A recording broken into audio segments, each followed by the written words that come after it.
Okay, what a great buzz we've had in the room here. Delighted to welcome all of my colleagues in person here in Metropolitan Building in Dublin, and also our colleagues who are dialing in from around Ireland and apparently around the globe as well. So we've got an international audience at this event today, which is absolutely fantastic. I think, as everybody in the room knows, International Women's Day is tomorrow, and this week is a fantastic opportunity for us to celebrate everything that we are doing in conjunction with some of the inspirational sort of things that we're trying to achieve as an organisation during this week.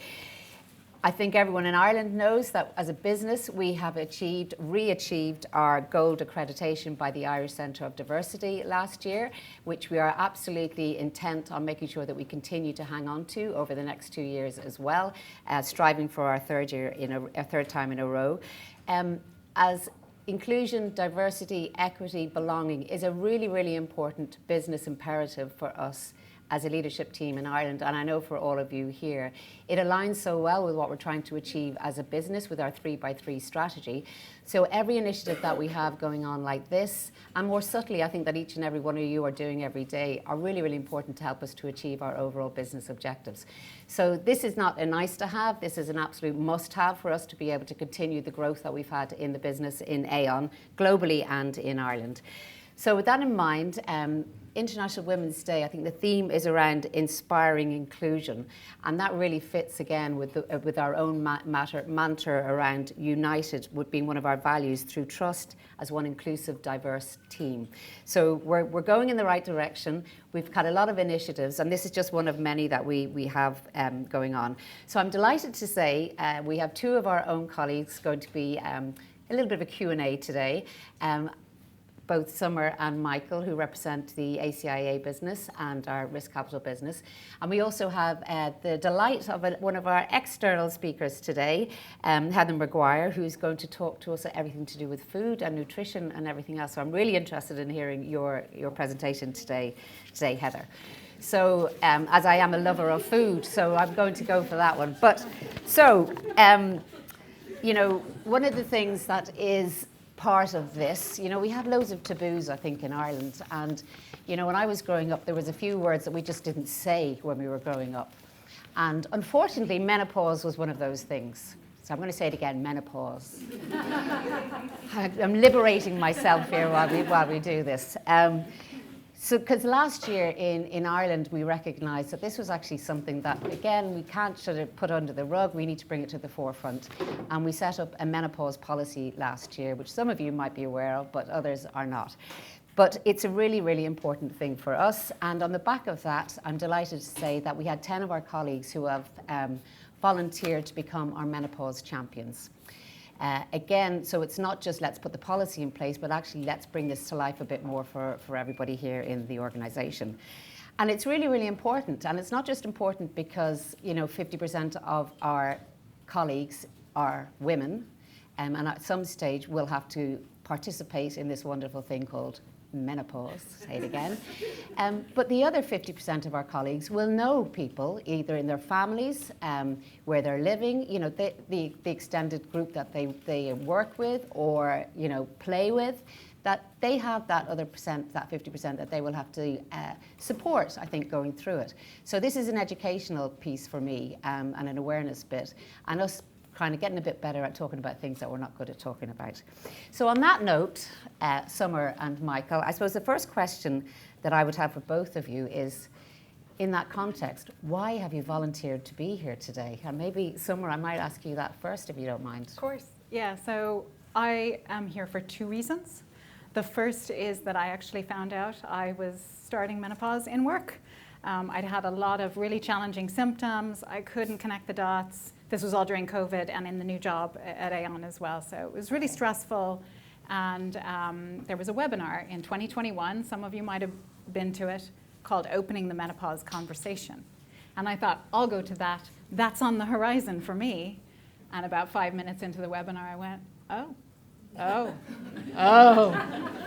And so anyway, yeah, it was a bit of a shock, and I wasn't expecting to find that out in work.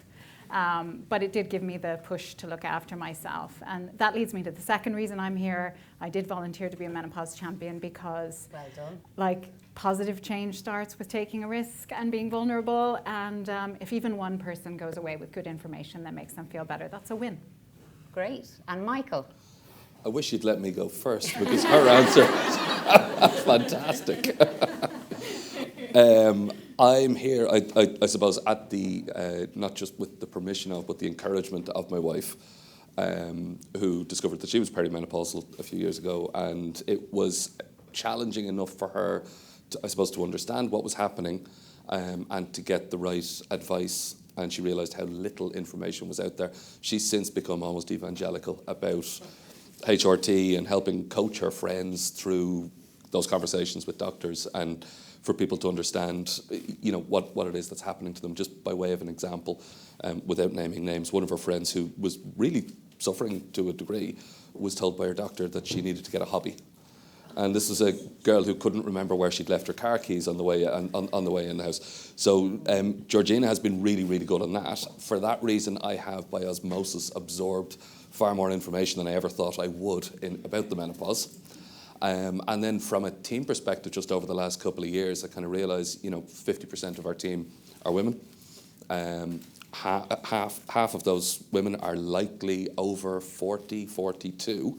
So there's a good possibility and probably a certainty that 25% of the guys on the team are menopausal or perimenopausal. And if we don't try to understand it and normalise talking about it, it's only going to impact them and the team and the rest of our business.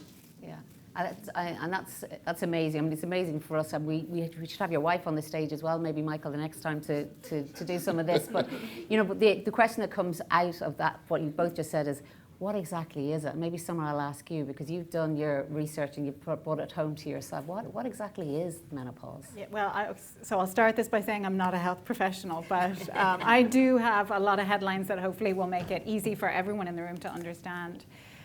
Menopause is the end of the reproductive cycle in women or people with female biology. And it can happen naturally due to aging. So as Michael said, anywhere between, say, 40 and 60, this is going to happen. On average, it lasts about 7.5 years. I'm really sorry. Sometimes a little longer, sometimes a little less. And it's also worth noting that it can happen suddenly due to medical reasons, and it can happen prematurely, as in before the age of 40. And 40 is actually a really good segue into the symptoms. I think we maybe have some slides with symptoms here. Have a read through that. So the change in hormones that occurs, let me just make sure I don't lose my mic here. The change in hormones that occurs in your body as you're going through the phases of menopause, it affects every cell in your body. And that means that you can have impacts in your mental health. It can have impacts in your bone health, your heart health, your sexual health. And you can't leave these impacts at home. We can't leave this conversation at home. These impacts come with you into work.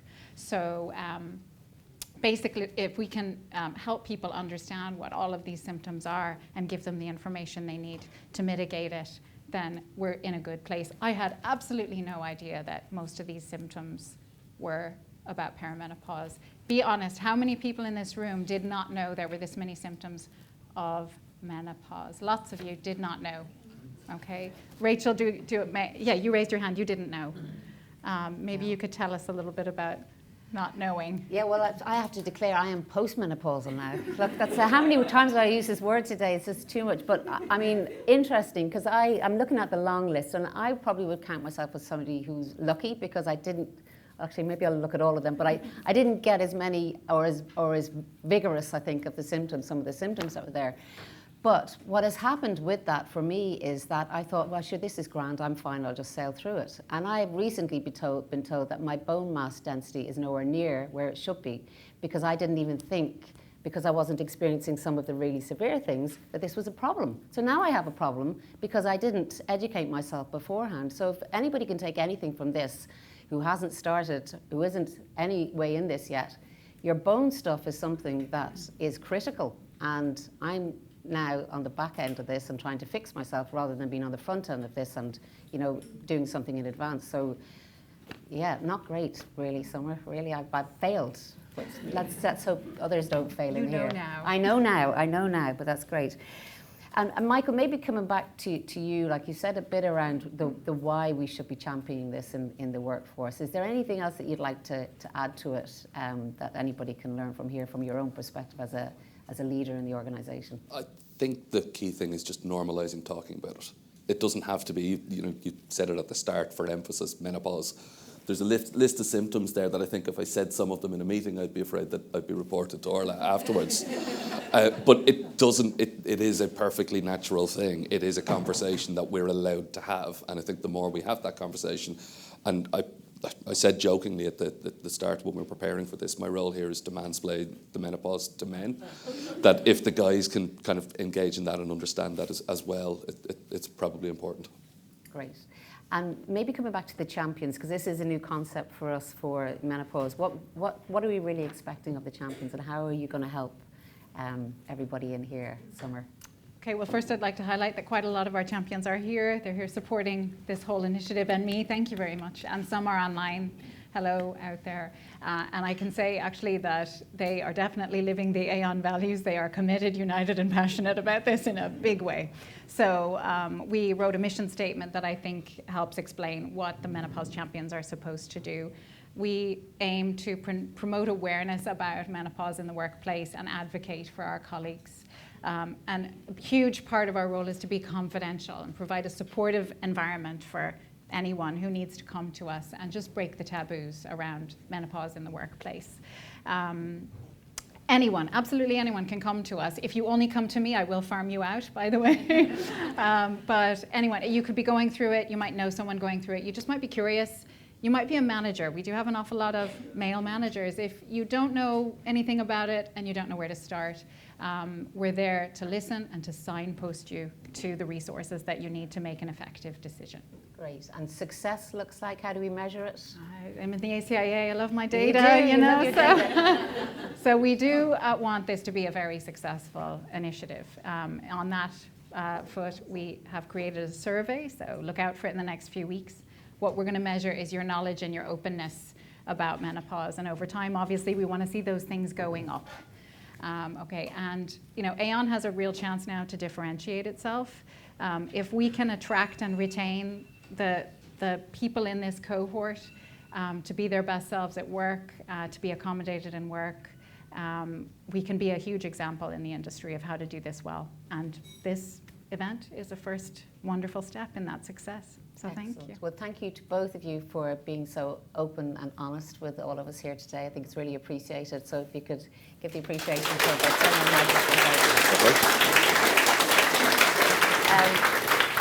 just moving on, I mean, we saw some of the symptoms up there, but there's a bit around, the health of your gut. Brain fog, I think, was one of the words that came up there. Do we have brain food? These are some of the new buzzwords I think that everybody is talking about, and that can impact on us, on a daily basis. So today I'd like to welcome our guest speaker, Heather McGuire. Heather is an integrated nutritional health coach who is passionate about food. As I said earlier, it's a passion of mine as well, but probably not the same passion as your food. Oh, it is. Oh, good. So she's going to give us some practical ideas over the next 40 minutes to better manage the impact on food on both your physical and mental health, and sort of demystify some of these new themes. So thank you. You're very welcome, so Heather. much. Looking forward to it. Thank you. I had a few giggles. That's so fantastic. I love to see things like that. And I was looking at all the symptoms, and I'm the person, I'll probably be changing my glasses in the middle of it. I'm the person who walks around my house going, where are my glasses? Who took my keys? And my glasses are usually on my head and my keys are in my pocket. So I totally, absolutely get it. Welcome to perimenopause. So that's me, Heather McGuire, and I'm absolutely delighted to be here today. Anytime I can get an opportunity to stand in front of people and talk about food, I'm like all over it. In comes the old soapbox, up I get on it, and off we go. So today what I'm going to do is I'm going to talk about a few different things. We're going to tip on integrated health, and integrated health believes that every single aspect of your life plays a role in your health. Culinary medicine, which is my area, and culinary medicine is an exploration of the foods that we eat or don't eat and how that affects us both mentally and physically. We'll tip into gut health, which is now what I'm calling the new Grand Central Station of our health. And then we're going to bust the few myths around the food advertising. So we will get going. So, whoops. I have two things going on, a bit of a Britney Spears today. What is good health? If you were to spend 10 minutes on Instagram looking for good health, you would be none the wiser, unless it's my page, clearly. But who knows? But this is what I can tell you for sure. There is no one size fits all when it comes to our health or our nutrition. That is advertising. Every single person is unique in their makeup and unique in requirements. I am so passionate about what I do. Absolutely 100%. I want to help people navigate through this noise that is out there calling itself health, and I genuinely want to make a difference into people's lives. So I suppose I'm on a bit of a mission. I want to bring people back to the table on everything that entails. I want to put some common sense back into the food that we're eating, and I'm going to do it with a huge amount of passion, and hopefully today, you know, I want you to look at this presentation as thought-provoking for each of you, you know, and does it provoke things around health for you? And hopefully you'll get a few nuggets around it that you can take home and implement it yourself. So let's look at the marketplace, my fun thing to do. 80% of heart disease, stroke, type 2 diabetes, also known as chronic diseases, and 40% of all cancers can be prevented through diet and lifestyle. Isn't that unbelievably staggering? I didn't make up those stats. This comes from the World Health Organization. But let's look at it from the other side.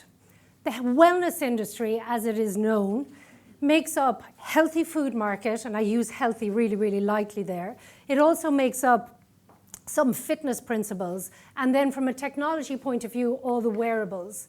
In 2022, that market was worth over $5.6 trillion. Let's extrapolate the healthy food element out of that. The healthy food element, what they mean by that is the protein bars, the electrolytes, and anything that you see in the healthy food aisle, which always makes me laugh. If that's the healthy food aisle, what are they selling in the rest of the store? But anyway, if we take that out, that marketplace in 2023 of healthy food was worth $124 billion. So you kind of stop and you look and you kind of go, right, there is one gaping hole here. You've got a whole pile of companies selling a whole pile of things to us, trying to make us feel better. But the stats are here. And we as a society have never, ever been so unwell, both mentally and physically. The world, it is just broken with this. 90% of the world's health budgets are being spent on chronic diseases. But there is hope. There is a massive rise, which came out of the States, but there's a massive rise in what we call lifestyle and functional medicine. And for the sake of this conversation, they're entwined, slight differences. And they are health professionals, doctors, people like me, etc., that will want to change the way we look at health. And we want to look at health from a preventative as best we can, but from an integrative point of view. So we're looking at the person as a whole, instead of using every single dice of budget that we have dealing with chronic diseases. Do we need doctors dealing with chronic disease? Of course we do. There isn't an all or nothing type of thing. It's just, what if we looked at our health a little bit different? What if we got onto this side of it and start looking from a preventative point of view? So I think that's a really good thing. When I was studying all of this, I met a whole pile of doctors, and that's why I went into culinary medicine when I was studying integrated health. In the States, you have about 80 med schools. And every single one of them offer culinary medicine as a one-year program to their med students. Half of them now are mandatory, and that's growing all the time. And you have the board. We now have a lifestyle medicine board here in Ireland over the last 2 years. But what the doctors do, they're either changing their practices to put in practitioners with other skill set so they can encompass the person as a whole, or else they will go themselves and they will study culinary medicine. And then for the sake of the week that's in it, the other thing that's massively on the rise is culinary psychiatry, and it's driven by the most extraordinary woman called Dr. Uma Naidoo. And she's a professor in Harvard, and she has her own psychiatric practice. But she got very ill. She got cancer. And what she decided to do was go and train as a chef, and then she started training in culinary medicine. When she came back into her practice, she now uses food as part of her toolkit when she's dealing with a patient. She's written 2 extraordinary books, and she uses food all around anxiety and depression. Absolutely incredible. So I think from this point of view, there is hope, and the more people that understand that you are a whole person, I think the better we are in taking care of our health. So what is health? Our health is a state of complete physical, mental, and social well-being. It's not just the absence of disease. Every single person in here is different. Every single person in here has a different gut, different genetics, influences, home, etc. And we all carry our own load, right? But our health is not just one element of our life. Our health is our entire life, and we need to start treating it like that. Because when one aspect of your life is off, it changes the dynamic of your overall well-being. And welcome to primary foods. So when I work with people, I give them this wheel. And this wheel pretty much loosely represents every single area of our life, right? So what I say is, take a section, so let's say finances, and if you're really happy with that area, put a little dot to the outer side of the circle, and then it is a sliding scale. So as you're coming in, you become more dissatisfied with that area. And I'm going to give you a real-life example of a CEO, a woman that I worked with in New York, very, very stressed, exhausted, presenting with IBS, bloating, and everything else that goes with that. And she started talking to me about food, and I said, I'm not even going to talk to you till you fill out this and give it back to me. So this is what we have. So our creativity, fairly miserable.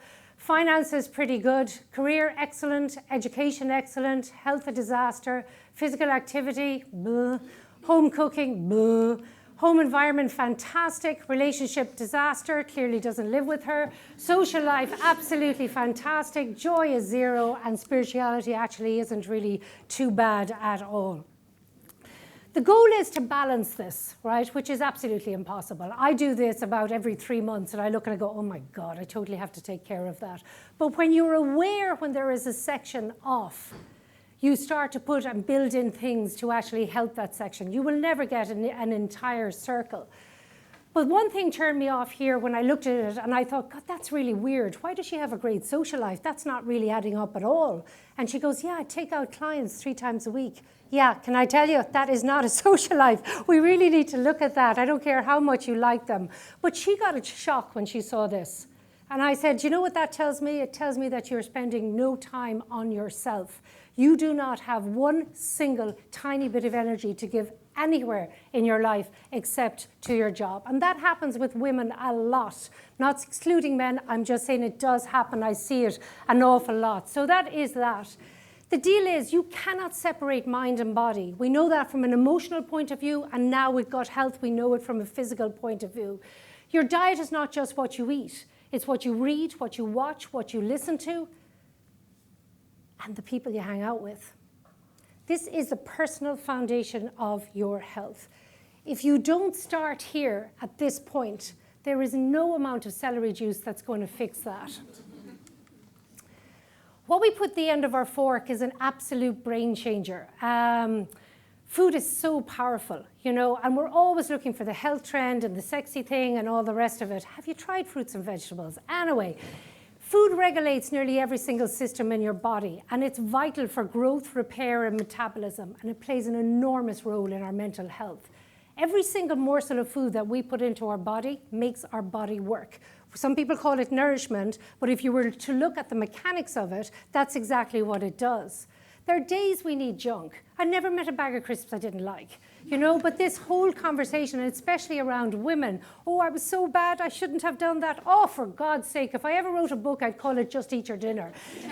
We shouldn't be punishing ourselves for eating food, for God's sake, like, shouldn't we? But everybody knows we need to limit junk food because you will pay a price for it. And I'm not talking about the size of your jeans, right? So the food, the bit that one coffee please, the area that I worry about is the food that's out there and it's masquerading itself as either health food or pre-packages or the sauces or things like that. That's the area where I get really, really worried about. So let's talk about advertising. I wasn't always in this space. I spent over 24 years working in advertising in New York, Chicago, and San Francisco. in mainly TV, digital, outdoor, and product placement in movies. There isn't a brand, a food brand, that has not crossed my desk in some shape or form. I know exactly what it takes to get a brand from a concept level, from a focus group level, from even a new market level, and what it needs to do to get into the hands of the consumer. The good, the bad, and the ugly, and the multi-million dollars that we spend and plan to put behind those products so it goes into your hand. It is so powerful. I cannot explain to you how powerful it is. I talk to people and they go, oh no, I don't do anything about advertising. No. Yeah, right. You do, you just don't know it. Let me tell you a story how powerful it is and as it relates to our health, because this is so important. In the 90s in New York, everything was fat-free, no fat. You go to a bar, it's a skinny margarita. I don't want a skinny margarita, I just want a margarita. Everything was just absolutely insane in this space. And what happened was the American government saw that the diseases, the chronic diseases that we just spoke about, those three diseases were escalating in the space. And they were like, God, we need to find something to change in people's diets and message it out and put multi-million-dollar campaigns behind it. And we need to do this because otherwise, we're going one way. So they found a guy called Ancel Keys. And Ancel Keys was a scientist. And Ancel Keys had already been on the front page of Time magazine. He'd been in the New York Times, and they said, right, Ancel had done a study of 22 countries. And what he found was that if you took fat out of your diet, all those diseases would start to come down. Great, says the US government. Hire that guy immediately and pay him whatever he wants. In comes Ancel. He's a nutrition consultant for the US government. So the US government started from our perspective on an agency side. We were looking at them. They are messaging out to the world, take fat out of your diet. They are spending multi-million dollars going out from a PR and from an ad agency point of view as well. So they started to do that, and everyone's going, what, who took a bun? The next minute, the food companies over here started hovering, and they're looking at it and they're going, lads, if the US government is paying for half of our ad spend, why wouldn't we be going in on this? The next minute, what started to happen within supermarkets, all the products from the big companies, products started to change. They started to repackage them, take fat out of the diet, and everything started to change into fat-free, no fat, et cetera, et cetera.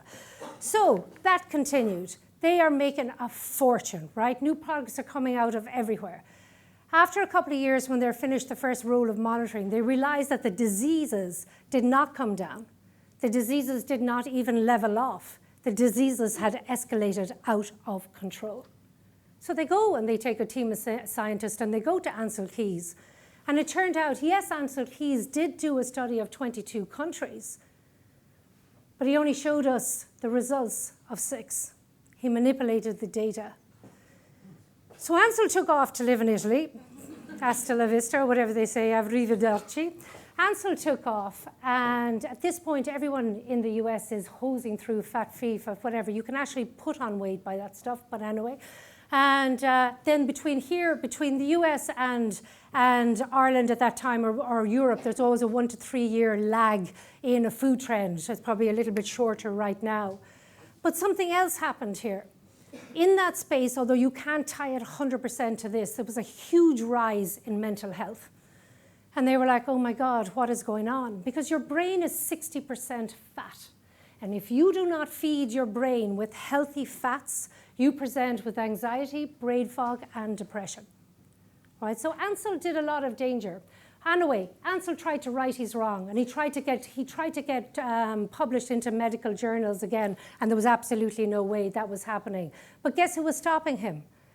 The food companies. Guess who owned the food companies, the 3 big food companies at that time? The tobacco industry. The tobacco industry is one of the best lobbying group I've ever seen in my entire life. Why do I know that? Is because we have known since the 50s that tobacco kills us, right? They did not stop tobacco advertising in this country until 2007. It wasn't until 2001 that they stopped it in front of schools, right? So you're like, they know it's dying. So you have to take back your power as a consumer here. You have to look at your food and keep it to the source as much as you possibly can. Because honestly, don't believe what's going on. I could tell you, I could bring you all to the supermarket. We'd laugh till we fall down. And now that you're aware of it, don't believe what's on the front of it. Look at the back of it. So that's Ancel. Poor Ancel. Anyway.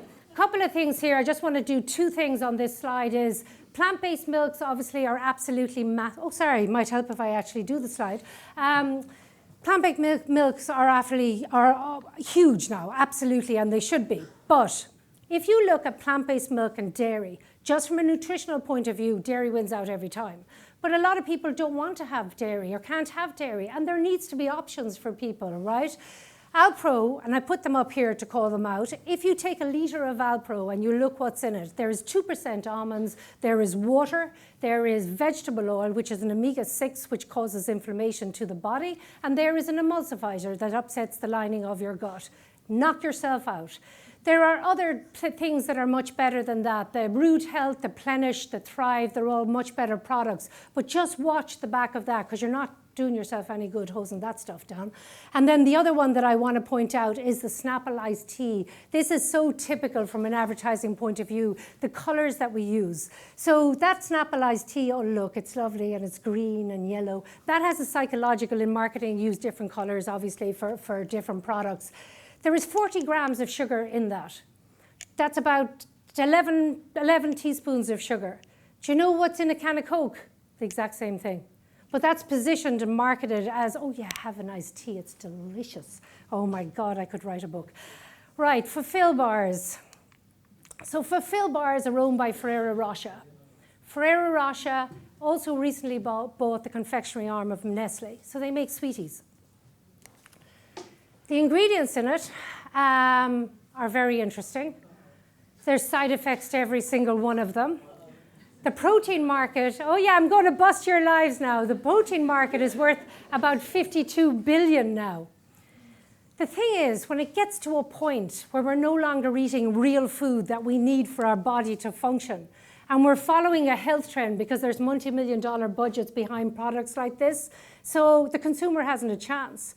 But when we're constantly, all we're eating is layers and layers of additives and preservatives wrapped around a health trend, it's a joke. You're not doing anything for yourself, can I tell you? There's a place for most products, there really is. But when most products get targeted to the masses as a solution, oh, it's just not a good thing. It just really, really is. And unfortunately, that's the power of advertising. There's now 262 names for sugar. I can't keep up. Like 3 years ago, I was talking about 75 names for sugar. I've given up now. I just can't. I just knock yourself out. People roll up and down that healthy food aisle, and they're all trying to do their best. But you're in the wrong aisle for the most part, which is really, really unfortunate. Real food doesn't have an ingredient list. It is the ingredient list. So let's talk about the gut. I love the gut. I get so excited about this. Right. The gut and the brain are connected. Up until this point, most of us would have thought that the gut was just all about digestion. But they've actually been in research for over 20 years, and now they know that the gut is playing a massive, massive role in our overall health even. The brain and the gut are connected through what they call the vagus nerve, right through your body. Your gut is made up of a gazillion microbes, right? And it's full of little bacteria, good bacteria and bad bacteria. The gut regulates, now this is so important, nearly every single system in your body. Your gut, your immune, your digestion, your hair, your hormones, your energy, your detox, and your brain. This is the grand central station of your health right now. What you put into your gut doesn't stay there. It's not Vegas. That is what's going to power your entire body. Your gut feeds on the bacteria in your gut feed on the food that you put in there. And those chemicals release to the different organs. I won't start going all techie on it. But just know that literally what you put in there. So the more additives, preservatives, and ultra-processed food that's going to go in there, you're going to pay the price in different areas of your body. That's just a given now. So there's a balance. It's not you need to be sick. I'm always giving out about celery juice. And I don't know why, because I actually do like celery juice. But I think people have this perception like it's an all or nothing thing for your health. That's rubbish. Absolute rubbish. It's a balance. That's where the whole thing lies. 95% of your serotonin is based in your gut. That's the happy hormone. 70% of your immune system is in there. And so many diseases will start in your gut. How do we reset it? You can reset your gut between 2 and 3 weeks. I know. Isn't that amazing? You should be jumping up for joy. This is so exciting. So people, I'm sure you've heard of probiotics, but there's prebiotics and probiotics. Prebiotics help encourage the good bacteria in our gut, and the probiotics help balance it, right? So prebiotics in food is basically anything from the onion family. And I'm sure a lot of you, when you cook, what goes into the pan? The garlic and the onion first. And red onions. Red onions, I want a sweatshirt with a red onion on it. That's how powerful they are. They're amazing. And anti-inflammatories. Oats, apples, etc. When you're working these kind of foods into your diet, you're actually doing so much good for your overall health, mentally and physically. The probiotics, now a lot of fermented food in the supermarket, in my opinion, is not great, right? It doesn't taste good. I'm not eating anything that doesn't taste good. I don't care. I hate green tea. It's amazing for you. I'm never going to drink it. But probiotics, so yogurt, let's talk about yogurt. We have one of the highest grades of dairy in the world. So if that is something that you do have, absolutely amazing. If you're buying yogurt, yogurt needs to be plain with nothing else in it. I don't care what's written on the front of it. On the back of it, you're looking for plain yogurt, and it needs to say the live cultures, or it needs to list out the cultures on the back of the yogurt. That's it. Any other ingredient in there is used because they're looking to extend the shelf life of the product, right? So that's number one. So plain yogurt is amazing. Kefir. I see a ton of kefir products in the supermarket now. Oh, look, mango kefir. Wasting your money, can I tell you. There's some amazing kefirs, Irish kefirs. Kerry kefir is amazing. The Blake's Organic is amazing, which is in super value. I don't like the taste of kefir. I personally find it, some people do, I find it a bit kind of sour. So what I do with it, I make salad dressings with it. I mix with something else, like with avocado. I put kefir into scrambled eggs at the end. You know, there's so many things that you can do with it. Put it into a smoothie. Sauerkraut, miso, you know all that. Feta is a fermented food. Olives are a fermented food, but not in a can. You know, some of the Spanish ones are in a can.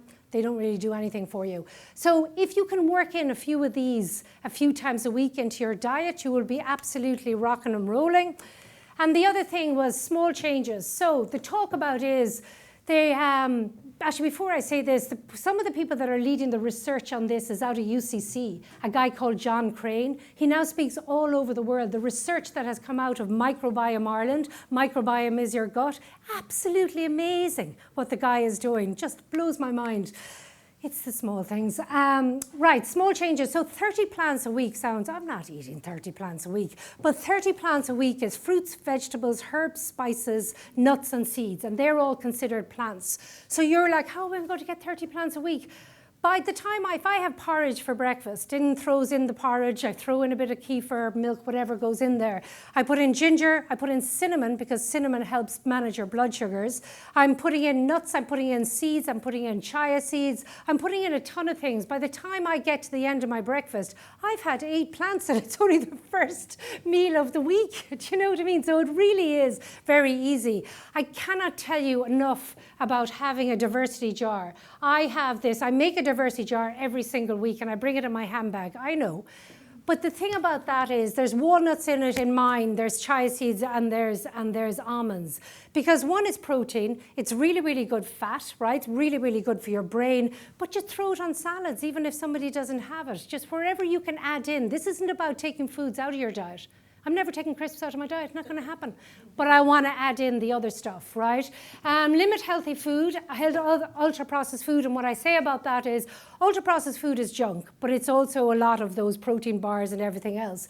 Processed food, people say, oh, I never eat processed food. And I'm like, oh, for God's sake, yes, you do. Yogurt is processed food. Cheese is processed food. It's just when cans of beans, oh my God, chickpeas, butter beans, these things are amazing. Cost virtually nothing. And they're processed, but there's only water and a little bit of salt in it. These are extraordinary foods, but culturally we're not great on the old beans. And the last thing here is polyphenols. I'm sure you're hearing that word a lot. Polyphenols are basic, it's an antioxidant basically. It's just a really souped up one.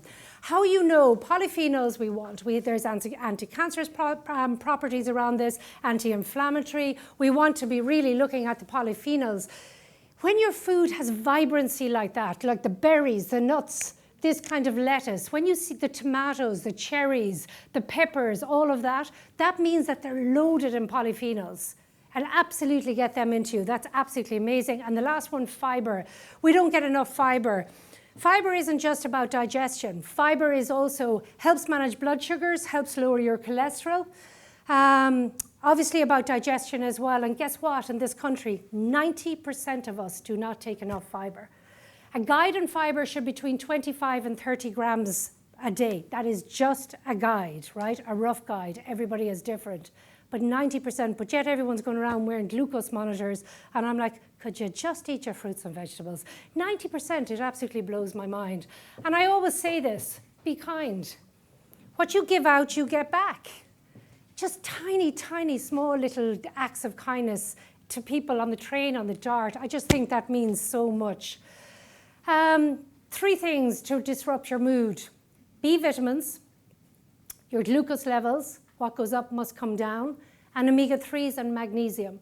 And when you are deficient in any of these, your mood, anxiety, brain fog, etc. is going to change. I'm going to put all of these up. It's nearly the same nutrient deficiency the whole time. Do you see that? Omega-3s themselves are the building blocks of foundation for learning, for mood, and for memory, right?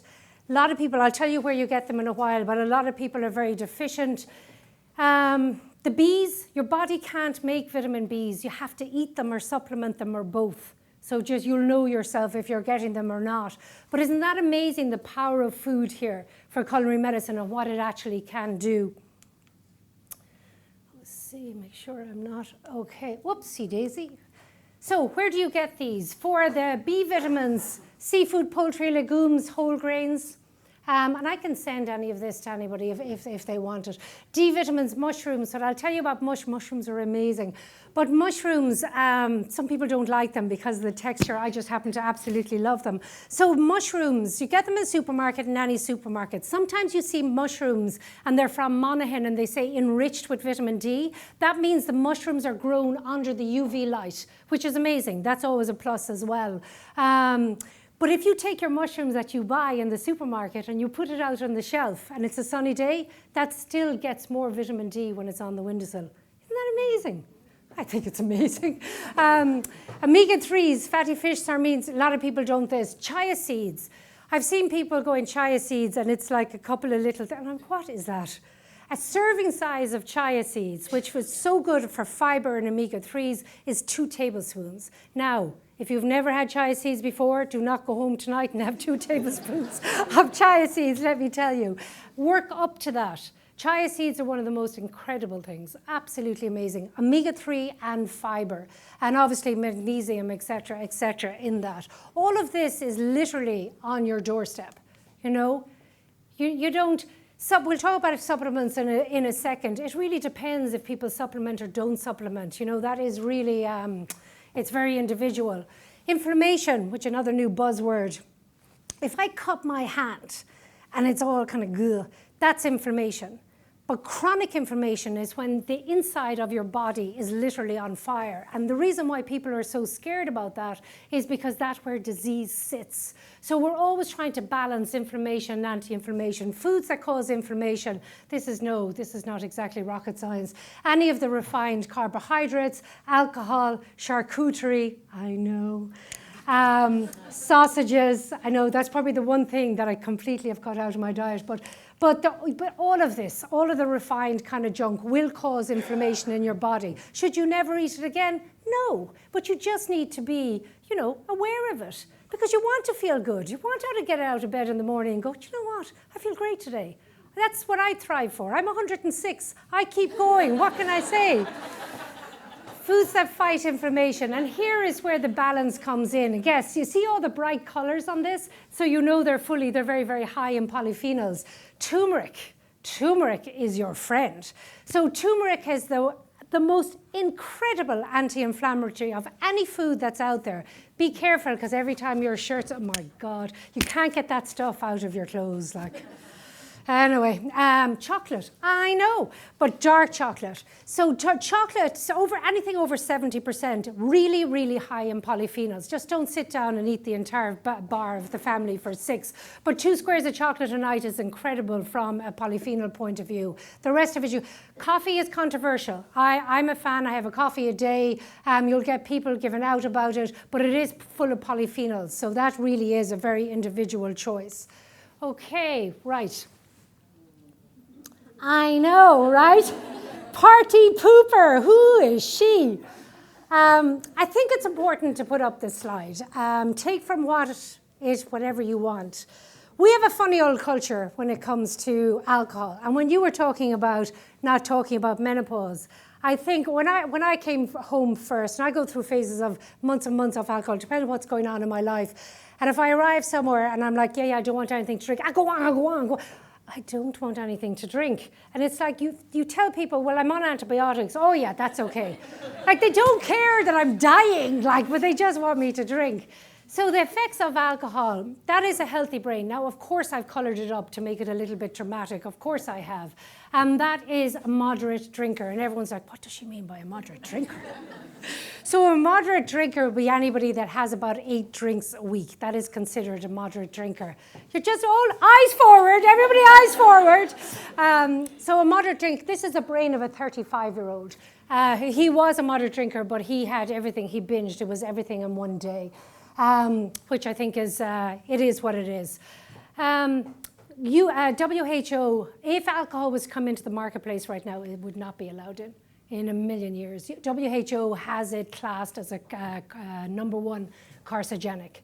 I am a quartermaster's sommelier, but tasting happens between here and here. When it starts going down the throat, it's a whole other different. Moderate, I just gave you 2 stats on this, and moderate to heavy drinkers have a 57% higher risk of dementia, which I think if dementia is in your family, I think that's something really that we need to be aware of. But for me, one of the biggest things that alcohol does, it depletes nutrients in your body, and especially B6, which you can't make, and D. So when the moods start to come down, if you're out and then the next day you feel absolutely awful, what is happening is you're depleting the vitamins in your body and you need to replenish them. If one doesn't drink, they're like, what? If one doesn't drink, better sleep, better mood, better skin. Your liver starts to repair itself if you're not a very heavy drinker over 2 weeks. Lowers cholesterol, lower blood pressure. And you're like, can we get the next slide up now? One other thing I will say to you, a friend of mine was doing an Ironman and he was a real Friday night drinker. And it was kind of like, oh, I totally deserve this horrible week of work. Ugh, same old story every Friday. So he started an Ironman. He was like, I can't kick it. Because we have this connotation of an alcoholic, a problem alcoholic is someone who's down in their luck a little bit and they've lost their home or whatever happens. It's not. That's really 1985. And it's like people have issues with alcohol. So he was like, I want to cut this habit. I want to train for the Ironman. This is what I want to do. And I'm like, oh, just get on with it. So he found a group called 1 Year No Beer. And a lot of athletes use it as well. And I just wanted to tell you about it. It's on Facebook, it's on Instagram. And it's people use it for, they might want to go off alcohol for 2 weeks. They might want to do it for a month. And they want to learn more about the Alcohol Society. And it's absolutely fantastic. So that might be helpful to some people, whether it's a week or 2 weeks, a month, or whatever the case may be. Right, enough with the alcohol. Sleep. Not going to go into this too much because this is so individual. The amount of people I talk to who has poor sleep here? Yeah, unbelievable. So there's 100 million reasons. That's the thing, you know what I mean? There really, really is. As I say to people, stress is obviously a huge thing, overthinking. There's so many things, but from a food perspective, and I'll stay in my lane here, is that if your glucose levels are very high and you're eating very late glucose, that definitely can play a huge part in this. Pumpkin seeds, lack of magnesium, lack of omega-3s, everything that I just spoke with all plays into your sleep. But I'm just going to leave that because it's literally, we could have the presentation on that alone, but I want to give you a technique. So this is a breathing technique called 4-7-8. And this is a stress deregulator. And some people use it before they go to bed, about a half an hour. So it really, really works for some people. I will use it if I start getting really anxious about something or I get overwhelmed and I want to kill everybody. So what you do is you literally breathe in kind of exaggeratedly for 4 seconds. You hold it for 7 seconds and you breathe out like that for 8 seconds. If you do that 3 or 4 times, it automatically brings down your nervous system. So it's definitely worth a shot. Do you like my little guy in the bed with the thing? Start where you can. Change one thing. Don't listen to the rhetoric that's out there all about, I should look like this. Women are targeted the most in advertising because we have over 70 to 80% of the buying power in a household. We say what you're going to eat, what you're going to wear, and not just if you're a family unit. If you're out with your friends, they were influencing before influencers became even a thing. And we targeted them emotionally of what their child should eat or shouldn't eat and what you should look for. It's rubbish. Throw it out the window. Rock up and be fabulous yourself. As long as you feel good, that's all you need to know about. But remember, it is your food, it's your choice, and it's your table. So that is me. Thank you so much for having me. Again, I'm just so delighted to stand in front of people. That's me. You can find me on Your Food, Your Table on Instagram. I'm slightly more refined on LinkedIn, not much, but a little bit more refined. But I wish you all the health and all the happiness to every single one of you. Thank you so much.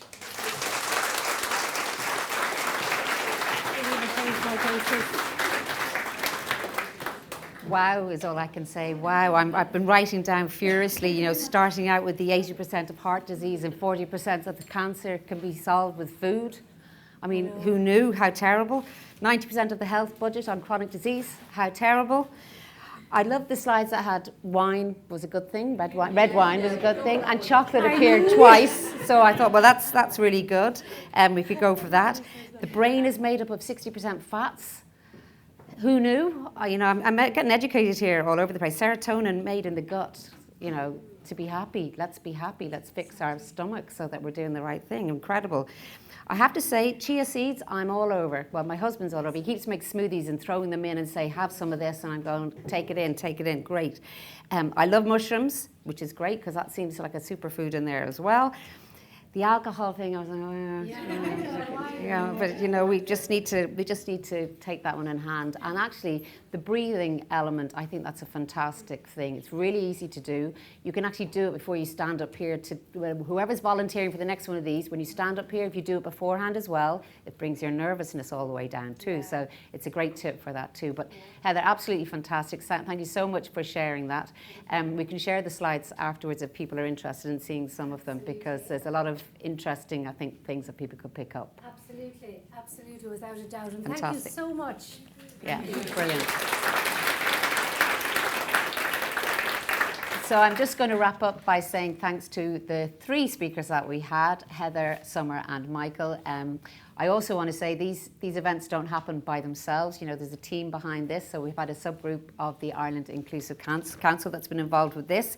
You know who you are, but it's Orla, Aditi, Louise, Greta, Jyoti, Emma Dignam and Anna as well. So please say thank you to everybody there who were involved in that.